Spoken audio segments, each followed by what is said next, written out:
Hi there, my name is Kat. Welcome to the very first lecture, which is called Introduction to Economics for first year economics students.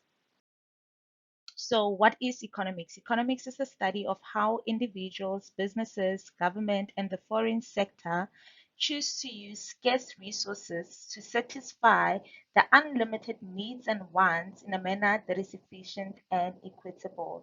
I actually learned this definition in grade 10, and it's such a great definition because it gives you um, basic concepts and introduce you to basic concepts that you're going to need moving forward in economics. So the following slides is just going to be a breaking down of the definition and further explanations of these concepts.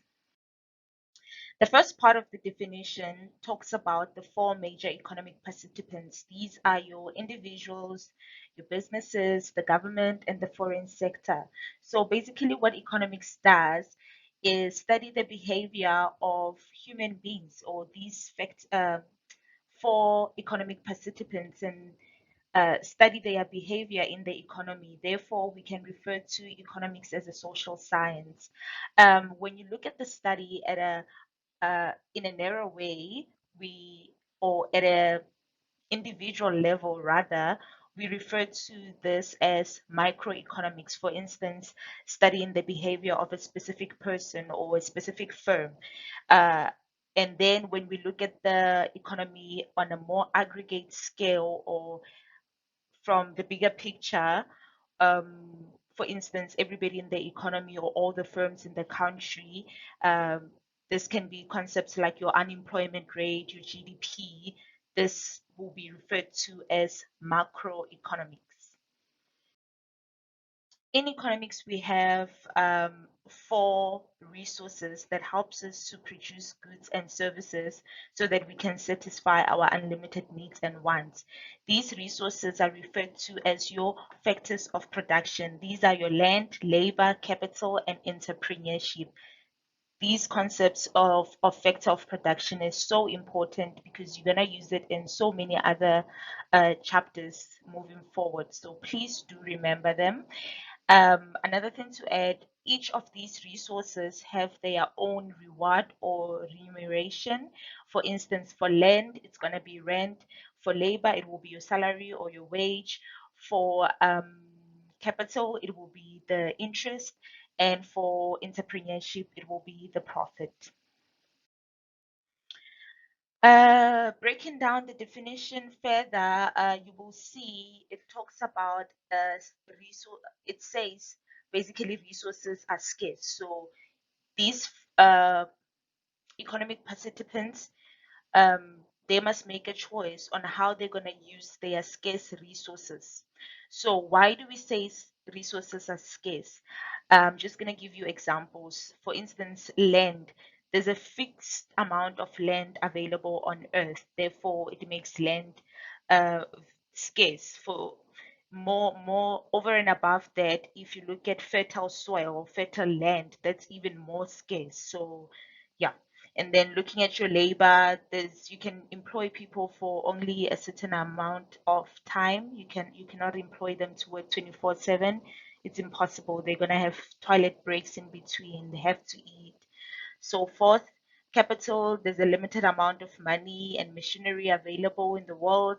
Entrepreneurship, only a certain number of people can turn their bright ideas into profitable business, and even those ideas themselves, they're quite limited. And what is the implication of this? The implication of scarce resources is that we cannot have everything on our needs and wants list, which means we constantly need to make a choice. So, to decide which one of those needs or wants are we going to satisfy and which one are we going to sacrifice. So, because resources are scarce.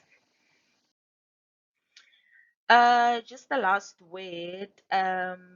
Everyone, so meaning the four major participants, is faced with the scarcity problem. So whether rich or poor, you are faced with the scarcity problem.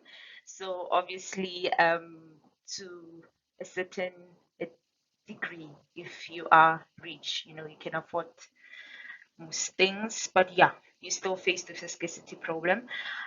Therefore, everybody has to make a choice in their daily lives what to buy and what to forego or what to sacrifice. This leads us to a concept that is known as opportunity cost.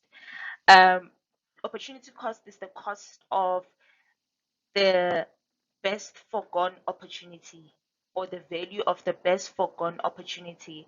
So if I have 5 friends and I need to choose between buying a banana and an apple, if I choose to buy a banana, the value of the apple is what I have foregone. Therefore, that is the value of my opportunity cost. And lastly, the purpose of the study of economics, basically, in my words, I can say to help economic participants use scarce resources efficiently.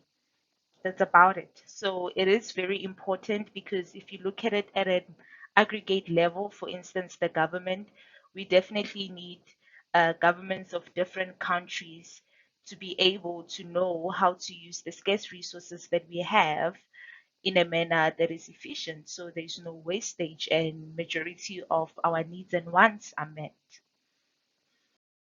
And then key takeaways from this lecture is, knowing what the economic participants are, the factors of production, knowing what they are and the enumeration thereof, the scarcity and choice. Okay, I see a misspelling there. It's meant to be scarcity and choice. The relationship there, please know it. And remember to like the video and subscribe to the channel to get an update of when I post more videos on other chapters. And I also do private tutorials. If you want to make a booking, just email me at katlahomiponi@gmail.com. Thank you and bye.